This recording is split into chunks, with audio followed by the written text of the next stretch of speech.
ඕ මොකද්ද වෙන්නේ කියන්නේ?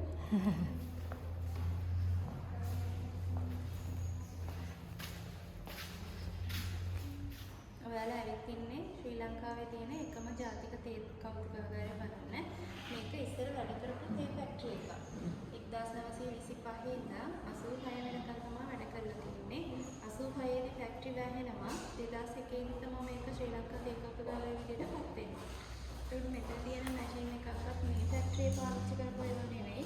විවිධ ෆැක්ටරිස් වල ගත්ත එකතුවක් තමයි මෙතනට ඔයාලා බලන්න තියෙන්නේ. අපි දැන් ඉන්නේ ෆැක්ටරි එක තියෙන එන්ජින් කාමරේ. ඒ කාලේදී මේ වගේ එන්ජින් වල තමයි ෆැක්ටරියට අවශ්‍ය බලය අරන් තියෙන්නේ. මේක තමයි ලංකාවේ පාවිච්චි කරපු පළවෙනි ඩීසල් එන්ජින. අපි මේකට කියන්නේ හොට් බල්බ් එන්ජින කියලා. මම පෙන්නන්න ඇතුලේ තේරෙන ටී රෝලර්ස් කියලා.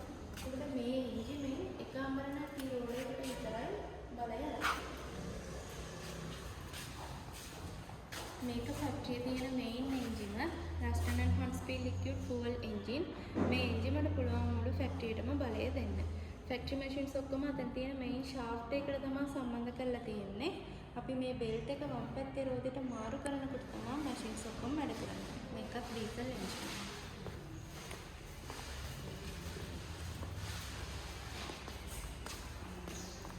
මේක ෆිල්ටර් වතුර මගින් ක්‍රියාත්මක වෙන එන්ජිම. මේක ක්‍රියාත්මක කරන අපිට අඩි 100ක උසකින් ඉඳලා වතුර එන්න ඕන. මේ කප්ස් වලට වතුර වැදුනම වීල් එක කරකිනවා. ඒකට මෙතනින් බෙල්ට් එකක් දාලා මේ ෂාෆ්ට් එකට සම්බන්ධ කරාම ඇතුළේ මැෂින්ස් ඔක්කොම වැඩ කරනවා.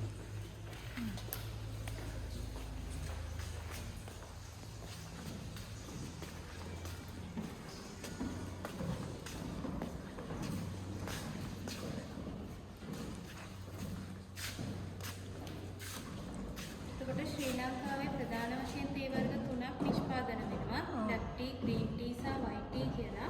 මම මෙතන ඉඳන් විස්තර කරන්නම් ඔයාලට බ්ලැක් ටී එකක් හදන්නේ කොහොමද කියලා. නෙලන තේදළු ෆැක්ටරියට ඉස්සරවම ගේන්නේ උඩ තට්ටුවට. එතෙන්දී ඔයාලට යටි බලා ගන්න පුළුවන් ටැප්ස් තියෙනවා. ඒකට දාලා තමයි තේ කොලේ තියෙන තෙතමනේ අපි ඉවත් කරන්නේ. ඊළඟ පියවරට තමයි මෙතනට ගේන්නේ තේ ඇඹරීම සඳහා. මේක තමයි ලංකාවේ පාවිච්චි කරපු පළවෙනි තේ ඇඹරන මැෂින් එක. අපි මේකට කියන්නේ ලිටල් ජයන්ට් ටී රෝලර්. මේකට අවශ්‍ය වෙන්නේ මිනිස්සු දෙන්නෙක්ගේ බලය විතරයි. මැලවුණු තේදළුව මේ ජැකට් එකට දානවා. මේ වීල් එක කරා ප්‍රෙෂර් එක ඇප්ලයි කරලා මිනිස්සු දෙන්නෙක් මේ වීල් එක කරකවනකොට තමයි මැෂින් එක ක්‍රියාත්මක වෙලා තියෙන්නේ මැනුවල් එක. ඉලෙක්ට්‍රික් පවර් නිපදව වෙන්න කලින් මේ වගේ එකක් තමයි පාවිච්චි කරලා තියෙන්නේ. මේක කොහෙද මේ ලංකාව නිෂ්පාදනයද? මේක ලංකාවේ හදපු එකද? ඉංග්ලන්ත. ඩොනේට් කරපු එක. ෆැක්ටරි එකෙන් පාවිච්චි කරපු එක. අතන තියෙන ටී රෝලර්ස් හතරම ඩීසල් වලින් තමයි ක්‍රියාත්මක වෙලා තියෙන්නේ. ඔයාලා බලාගන්න පුළුවන් මේ බෙල්ට් එකම මේ ෂාෆ්ට් එකට තමයි සම්බන්ධ කරලා තියෙන්නේ. මෙතන තියෙන ෂූට් එක උඩ විතරින් රෝඩේ කනෙක්ට් කරලා තියෙනවා. මේකට අපි කියන්නේ ඩබල් ඇක්ෂන් ටී රෝලර්. මැලවුණු තේදළු මේ ෂූට් එක යනවා පළවෙනි ටී රෝලර් එකට. මෙතනදී ජැකට් එකයි ටේබල් එකයි ඔපොසිට් සයිඩ් මූව් වෙනවා. පළවෙනි යන්ත්‍රයේ විනාඩි 30ක් කාලයක් අපි තේ ඇඹර ගන්නවා.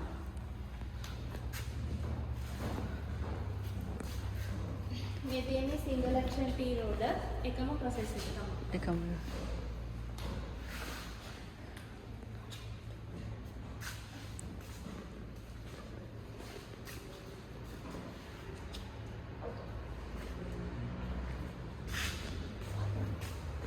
ඒක නම් වේල ගන්න. මේක රෝල් ට්‍රේන් එක. අපි පළවෙනි ටී රෝලර් එකේ අඹරගත්ත තේ කොළ මෙතනට ගෙනල්ලා හලලා ලොකු කොළ සහ පොඩි කොළ වෙන් කරනවා. ලොකු කොළ ඊළඟට යනවා සෙකන්ඩ් ටී රෝලර් එකට. පොඩි කොළ අපි අරන් යනවා ඊළඟ පියවරට.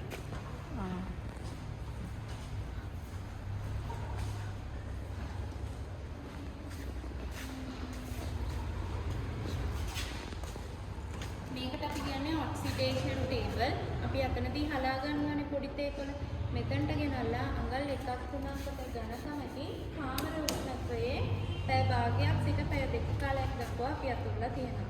ඒ කියන්නේ තේ ගහේ තියෙනවා පොලිෆිනෝල් කියලා කිමිකල් එකක්. කිමිකල් එක මෙතනදී ඔක්සිජන් එක මික්ස් වෙනකොට කොළ පාට තේ කොළ තද දුඹුරු පාටට හැරෙනවා. මේක මැටි ප්‍රොසෙස් විතරයි. මේ කොන්ක්‍රීට් එක නෙමෙයි. සිමෙන්ට්.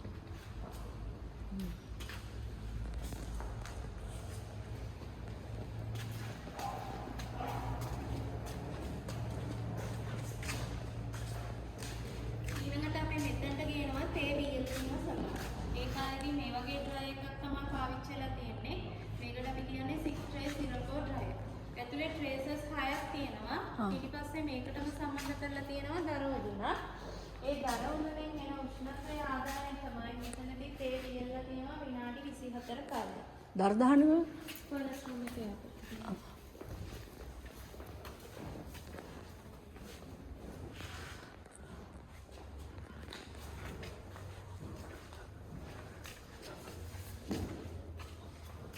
මේ දෙකත් ඒ කාලේ පාවිච්චි කරපු ඩ්‍රයර්ස් දෙක. මේක තමයි ලංකාවේ පාවිච්චි කරපු පළවෙනි ටී ඩ්‍රයර්. වෙනීෂියන් T dryer.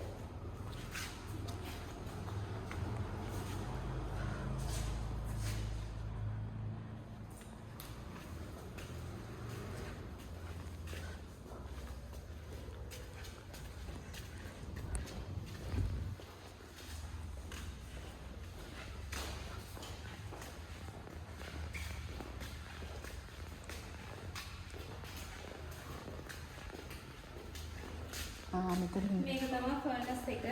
මෙතනදී තමයි අපි දාලා පත්තු කරන්නේ. ඒකට මේ ටියුබ්ස් හීට් වෙනවා. මැදරේ තියෙනවා අපිට ෆෑන් එකක්. මෙතනින් යන හීට් එක ෆෑන් එක කැරකෙනකොට කන්ට්‍රෝල් වෙලා ඩ්‍රයි එකට යනවා.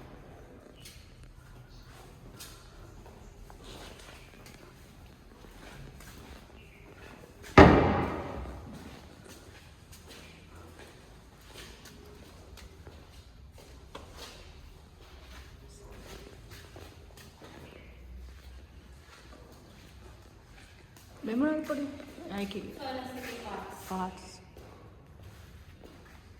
මේක ෆිල්ටර් එක. මේව දැන් පාවිච්චි කරන්නේ නැද්ද? මේ සෙම් එක.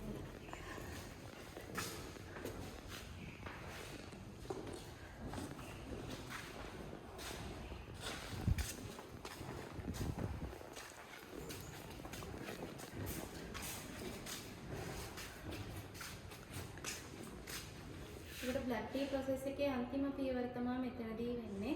පියලගත්ත තේකොළ ඩ්‍රයි එකෙන් ගන්නකොට රස්නේ පිටින්නේ තියෙන්නේ. විනාඩි 30ක් නිවෙන්න තියලා තමයි මෙතනට ගෙන්නේ. මේකට අපි කියන්නේ මිචි හලනය. මෙතන තියෙන දැල අපිට සයිසස් අනුව මාරු කරගන්න පුළුවන්. මේ තියෙන්නේ. එතකොට මෙතන සයිසස් අනුව මාරු කරලා හැලීමක් කරලා තේ වර්ග කරනවා. වර්ග කරලා ඒ කාලෙදී මේ වගේ ටී බින්ස් වල තමයි ස්ටෝර් කරලා තියෙන්නේ. මේක තමයි ටී ෆැක්ටරි එකේ තියෙන ටී ප්‍රොසෙස් එක. ටී ප්‍රොසෙස් සම්බන්ධව ඔයාලට ප්‍රශ්න අහනවා මම පුළුවන්. තේ වර්ග බලන්න.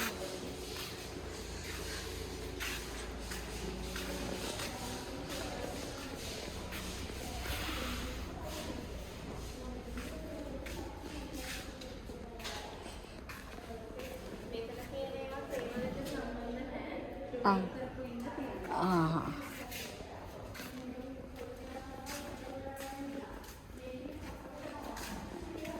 ඩීසල් කමයකට කලින් මේ වගේ හත්තන් අලනේ පාවිච්චි කරලා තමයි තේ වර්ග කරලා තියෙන්නේ. මේක චෙස් බොක්ස් එක. මේක අපි කනෙක්ට් කරනවා මිචි හලනයට. එතකොට මිචි හලනය මේ වෙනකොට මේක වයිබ්‍රේට් වෙනවා. ඒ කාලෙදි මේ වගේ තමයි තේ ස්ටෝර් කරලා තියෙන්නේ.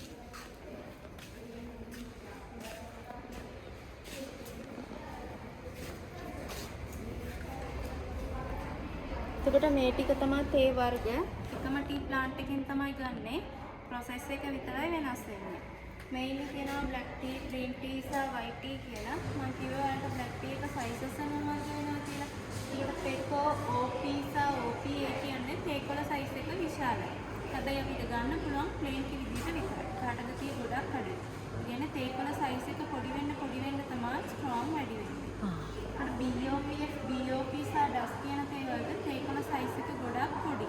ස්ට්‍රෝං ටීස්. කිරි ප්ලේන් ටී දෙවිදිහටම ගන්න පුළුවන් ටීස්. සෙන්චා ගන් පවුඩර් දෙකම ග්‍රීන් ටී වර්ග. සිල්වර් ටික් ගෝල්ඩන් ටික් දෙකම වයිට් ටී වර්ග. වයිට් ටී කියන්නේ ලෝකෙම මිල අධික තේ වර්ග තමයි වයිට් ටී. හේතුව වයිට් ටී හදන්න අපි කිසිම මැෂින් එකක් පාවිච්චි කරන්නේ නැහැ. ග්‍රීන් ටී සහ බ්ලැක් ටී වලට අපි මේ දළු තුනම ගන්නවා. නමුත් වයිට් ටී එකක් හදන්න මැද තියෙන තිරේ වගේ බඩ් එක විතරයි ගන්නෙ. අතින් රෝල් කරලා මද පවනේ වේලලා ගන්නවා. ටී ප්‍රොසෙස් එක වයිට් ටී එකක් නම් බොන්නේ හෙල්ත් බෙනිෆිට්ස් බලාගෙන. heart patient, cancer patient, skin glowing, cholesterol ඒවට පාවිච්චි කරන්න පුළුවන් ටී එකක්. තව විශේෂත්වයක් තමයි white tea කප් එකක් හදන්න ටිප්ස් 10ක් වගේ තමයි අපි ගන්න. ඒ ටිප් 10 පැය 24 තුල 3 පාරකට හදාගන්න පුළුවන්. අන්තිමට ඒ ටිප් එක හපලත් කනවා. ඒ තරම් ගුණාත්මක ටී එකක් තමයි white tea එක. තේ වර්ග තියෙනවා මෙතන බලා ගන්න පුළුවන්. ඕනම තේ එකක් අපි sugar දාන්න නැතුව බිව්වොත් තමයි real tea taste එක ගන්න පුළුවන්.